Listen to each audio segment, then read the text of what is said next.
তার মর্যাদা এত বেশি দিয়েছিলেন। আল্লাহর নবী যখন মেরাজে গিয়েছিলেন সিদরাতুল মুনতাহায় আল্লাহর পয়গম্বরকে জিবরাইল আমিন রেখে যখন চলে আসলো, আল্লাহর নবী তখন একাকিত্ব ফিল করছিল। আল্লাহর নবী একা আছেন। নবী আমার তখন যেন নজর করে দেখলেন চতুর্দিকে হযরতে বেলাল সিদরাতুল মুনতাহার পাশে আল্লাহর নবীর কাছে ঘোরাঘুরি করছে। জোরে কোন সুবহানাল্লাহ। নবী আমার মেরাজ শেষ করে এসে হযরতে বেলালকে ডেকে বললেন, বেলাল রে, কি এমন আমল তুমি করো?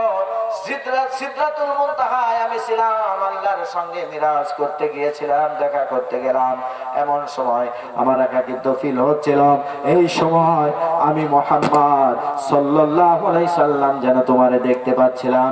হযরতে বেলাল বললেন, ইয়া রাসূলুল্লাহ, ইয়া হাবিবাল্লাহ, সব বাপ মার ধর্মকে পরিত্যাগ করেছি, নিজের বাপ মাকে ত্যাগ করে পরিত্যাগ করে সবকিছু ধর্ম বাপ দাদার ধর্ম পরিত্যাগ করে আল্লাহর উপরে ঈমান এনেছি, আপনার উপরে ঈমান এনেছি।